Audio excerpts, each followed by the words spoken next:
Hi, I'm John Green. This is Crash Course World History, and today we're gonna make it rain. We're gonna talk about money, the stuff that makes the world go round.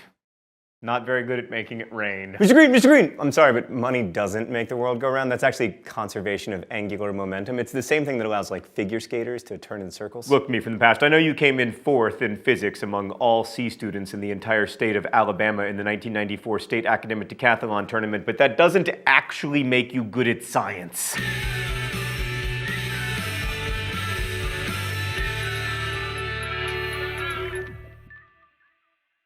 So here's what economics textbooks say about money. In general, it has 3 functions: medium of exchange, unit of account, and store of value. And its first function is by far the most important. Like, this is a quote from my actual physical high school econ textbook. In primitive economies, food might be traded for clothing, or help in building a house might be exchanged for help in clearing a field. But exchange today in all economies, market as well as command, takes place through the medium of money. A couple things about that quote. First off, primitive is a cringy word. Secondly, a market economy is like, basically all economies these days, and a command economy is what we called the Soviet Union's economy back in the 80s. Anyway, money is very important to history. Like our old friend Adam Smith thought that, quote, property, money, and markets not only existed before political institutions, but were the very foundation of human society. Yeah, he was pretty into economies, so he was probably a little biased toward money, but it is important. Smith also thought that before there was money, there was barter, but barter could be cumbersome. Like, if I make cheese and you make shoes and you're lactose intolerant, then barter breaks down because I need shoes, but you don't need cheese. Then I have to live like a hobbit. I get this very powerful ring. It's like really stressful. I end up having to go to Mordor. It's just very complicated. So Smith's idea is that rather than adapt to shoelessness, humans created a commodity that they would agree upon ahead of time could be used in exchange, and that commodity is money. Yes, these are all ones. Dan, I forgot to mention this, but you are buying lunch today. Now, we generally think of money as like coins or later bills, but the material of money is arbitrary. Smith wrote, "In all countries, however, men seem at last to have been determined by irresistible reasons to give the preference for this employment to metals above all other commodity." A sentence that shows you why we didn't teach him in Crash Course Literature. But of course, it's really inconvenient to weigh and measure metals every time you want to buy or sell something, so people hit upon the idea of making coins with a standard size and weight. Now, Smith is probably right that coins are much more convenient than bartering, right? Especially if the main store of value in your community is something like cattle. I mean, let's say you still need a pair of shoes. Well, they aren't worth an entire cow. Trading in partial cows, fairly messy. It's also very bad for the cow's health, and the cow loses a lot of its value because, it's no longer living. So that'll make sense, but it's problematic when Smith universalizes that observation by claiming that as a matter of convenience, every prudent man in every period of society must naturally have endeavored to create money. Smith, man of the Enlightenment that he was, is positing that the creation of money is part of human nature. Like in the 2nd chapter of Wealth of Nations, Smith explicitly says that the division of labor is the, quote, consequence of a certain propensity in human nature to truck, barter, and exchange one thing for another. But yeah, no, what made sense for 18th century city and town dwellers like Adam Smith doesn't necessarily apply to all human beings over the course of many millennia. And if you don't believe me, you can just ask anthropologists. They love to talk about this stuff. So here's the fascinating thing to me. When you look at places where the social order is not based on money, we find that people actually don't barter at all. So David Graeber's book, Debt, The First 5,000 Years, surveys the literature of anthropology and discovers that in societies without money, people don't actually barter, but they do find ways to exchange. He quotes an anthropologist named Caroline Humphrey, who concluded, "No example of a barter economy, pure and simple, has ever been described, let alone the emergence from it of money. All available ethnography suggests that there has never been such a thing." Now, that's not to say that barter doesn't exist or that it never has. I mean, I just traded Stan 2 copies of my book Paper Towns for the candy left in this piñata. Big money, no whammies. 2 things of sweet tarts? Stan, that's not fair. All right, let's go to the thought bubble. So according to Graeber, barter was reserved for trade between strangers, even enemies. For most of human history, humans lived in small communities, and in those small communities, most exchange took place using forms of credit. Basically, when people know each other well, they're willing to trade with the future expectation that what one gives today will be repaid at some future date with something of roughly equivalent value. So in small localized communities, everyone is in debt to everyone else, and there's no real need of physical money like coins as a way of keeping accounts because, you remember when someone owes you 40 barrels of beer or whatever. We see this historically in the early civilizations of the Fertile Crescent, where the basic monetary unit was the shekel, and 1 shekel's weight in silver was the equivalent of a bushel of barley. Money in ancient Sumer was actually created by bureaucrats in order to keep track of resources and move things back and forth between departments, but that doesn't mean that silver actually circulated freely. Graeber writes, while debts were calculated in silver, they didn't have to be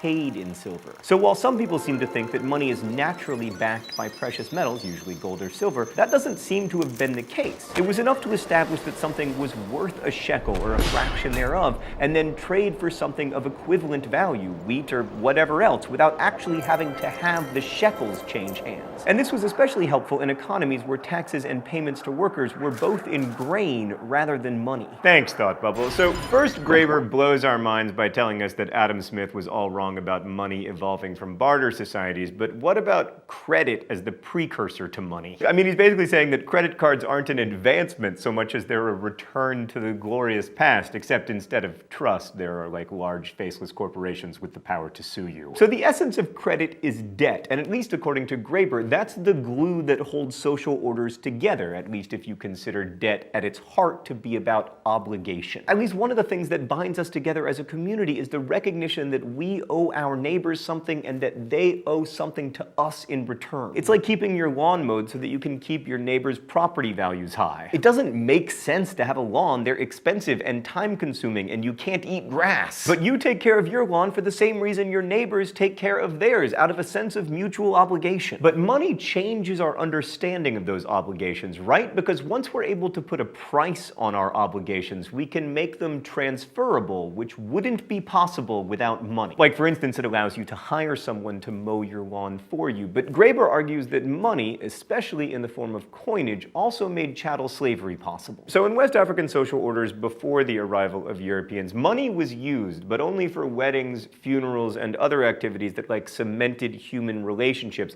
and the money largely had symbolic value. But when Europeans arrived, they introduced monetized trade into the system, and in the process transformed that system. Money was no longer about transferring value to solidify relationships between individuals and families. It was about quantifying debt and also making it transferable. So Graeber's theory links money as we know it to slavery and war. Like, coins began to be used in India, China, and the soon-to-be Persian province of Lydia almost simultaneously, all around 600 BCE. And in Graeber's view, this happened because this was a period of time that saw a shift from earlier forms of honor-based warfare, like what is described in the Iliad, to a new, more state-based warfare. Armies started fighting over things like territory and resources rather than like kidnapped wives. So in all three, it's time for the open letter. But first, let's see what's inside my globe today.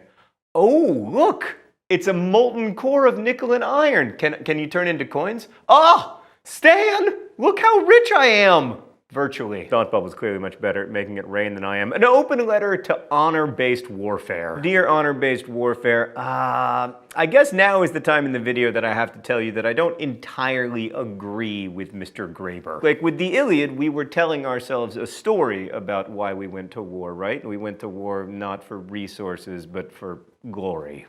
Honor. Now, I don't want to sound cynical and disbelieving, but we still tell ourselves those stories. These days, the president rarely goes on TV and says, you know why we're going to go to war? We need resources. No, we still say it's about honor and ideas and standing up for the defenseless and etc., which is all about as historically convincing as the Iliad. In short, honor-based warfare, I'm not entirely convinced that you exist. Best wishes. John Green. Anyway, so in all three of these governments, in India, China, and Lydia, they were pretty small scale, especially compared to the empires that would soon come. But they built their power on professional armies that needed to be paid, and coins were a great way to pay them. It just works much better than like trying to split up the plunder among everybody. The plundering method of payment is just like a garage sale. The people who get there early get all the good plunder, and then the rest of the people, they're just left dividing up, old clothes. Also, in Graeber's view, states began to encourage the use of coins because of the uncertainty of war. Like, violence creates uncertainty for merchants and decreases the likelihood that they will accept payment in the form of some kind of trust-based credit arrangement. And soldiers aren't known for accepting credit as payment either because, soldiers are keenly aware that they might die soon. So according to Graeber, this combination of war and state building led to the rise of coinage. And then in order to keep paying soldiers, rulers like, say, Alexander the Great needed to continue their conquests. So you need an army in order to have an empire, and your army only likes to be paid in coins. Now you can seize some sweet, sweet metal plunder, then melt it down and make coins, but with an empire-sized army, that's not gonna cut it. You need more silver. Where are you gonna get new silver? Mining. No, Stan, not miming. I said mining. Don't ever put mimes in Crash Course again. So now you need a steady supply of miners. Fortunately, you've conquered a bunch of people, so you have lots of prisoners of war.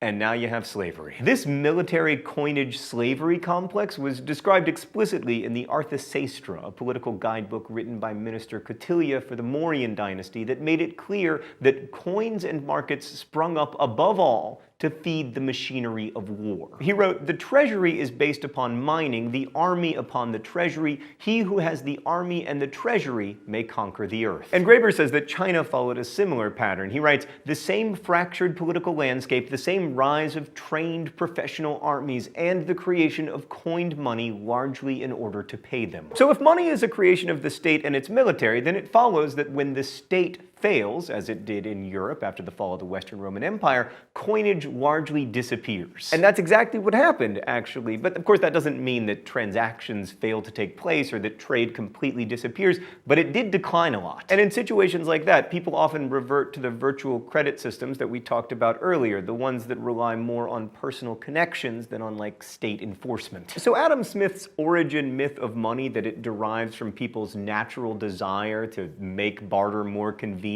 through the creation of a medium of exchange, really doesn't hold up to scrutiny. I mean, there are clearly examples of an alternate history where production and exchange work okay without actual coins or bills changing hands. It's kind of like today, actually. Money works as long as there is some form of trust and a way to make people meet their obligations. People used to feel obligated because failure to meet their obligations would hurt their standing in their small, localized communities, and now we meet our obligations because otherwise, like, people will take our houses or whatever. But while we have evidence that money, as we conceive of it today, isn't necessary for exchange, it is necessary, or at least very useful, for states. And I think states are probably good. Oh, maybe not. I'm not positive. I just like the internet so much. I don't think we would have the internet without states. So I want to be clear that I don't entirely buy Graeber's version of history. I might be wrong, of course, but I'm not convinced that coins necessarily lead to slavery. And I don't think that ancient slavery is really comparable to the chattel slavery that we saw in the Americas. But I do think that it's important to look at alternative points of view when it comes to history, even when you don't agree with them. It's helpful to understand that there is more than one well-argued point of view in the world. And I do think Graeber very effectively challenges the idea that human beings are like natural, rational, economic actors who wouldn't be possible without money. And in the face of overwhelming anthropological evidence, at least this much is true. Money is not the product of human nature. It's the product of human actions, like the formation of governments and markets. In short, and I know this will disappoint some of the economics majors out there, ultimately, I think my mom was right. We aren't made of money.